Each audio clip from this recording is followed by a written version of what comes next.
یاسمان یک هفته باز نه مشغول بازی است و نه بازیچه دارد. حوله اویله مقصودوف صبح 16 سپتامبر سوخت و همه خانه و چیز و چاره این خانواده خاکستر گشت. رئیس ولایت سوخت رجب احمدزاده به این و دیگر اویله ها کمک های را می رساند که از دوشنبه به اینجا رسانده شدند. این عربات هم سوزانیان. تمام 5 ساعت بازی خدا دا ما پهلو تمام جناب عالی سپارش شدن ما پهلوی کننده. در دو محله سامانیان بیشتر از 20 حوله پره نابود شده یا قسما آسیب دیدند. هرچند مسئولان هنوز حجم و درجه عمومی ضرر را معین نکردند و در این باره رسما معلومات نمیدهند، به ضرر دیدگان کمک تقسیم میکنند. در این حوله 3 عائله زندگی میکنند. 32 ساله اونجا که همین جام کرده بدم انا همینجا به صاف کردیم هم باید سوخته من ادو شد یگان چیز مودگیش نیست 3 عائله زندگی میکنه. من با 2 فرزندم قطعی با هم عائله 2 خرد بیری و کلینده هم همش همینجا بود. این خونه هایی که ما ساخته بدیم خونه های قدیمه بود. خدا خواهد من اینا همش رو وعده کرد زمانه کرد خدا خواهد میتیان ما هم خدا خواهد در حق و دعا بکنیم ما من ندام ما یگان خیر و افتاده نیست.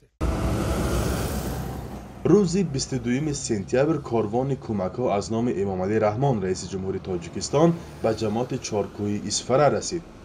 در خبرنامه رسمی گفته می شود که کمک ها از 500 تن سمنت، 220 متر مکعب تخته، 5000 دانه شیفر، فنر و گیپسکردان 1500 متر مربع، 5 تن میخ‌های گوناگون، 500 متر مربع شیشه، 10 تن انگشت، آرد، روغن، برنج و شکر عبارتند. مقامات از نام پرزیدنت رسیدن این یاری ها را تاکید میکنند. آن هم در حالی که پیام ندادن و شخصا تعزیه بیان نکردن رهبر تاجیکستان سوال برانگیز شده است. مقامات هر دو طرف نگرانند که آیا تا رسیدن سردی های زمستان خواهند توانست مردم آسیب دیده را با منزل و مواد نیاز اول تامین نمایند. رئیس ولایت سوخت در این بابت ساکنان را دلپور میکند که یاری دولت دوامدار خواهد بود.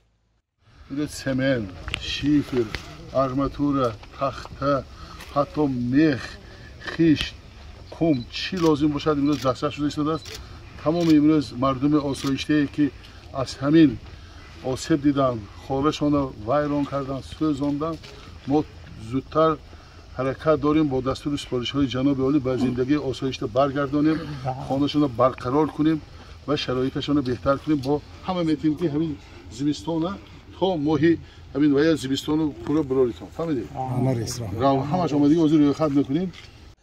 در پی درگیری های مرزی 14-17 سپتامبر در سرحد تاجیکستان و قرقیزستان 10 خانه ولنگار و صدها نفر بی خانمان گشتند. ساکنان حالا در خانه خویش و تبار یا اجاره زندگی میکنند. فرزا محمدی، رادیو آزادی، شهر اسفره.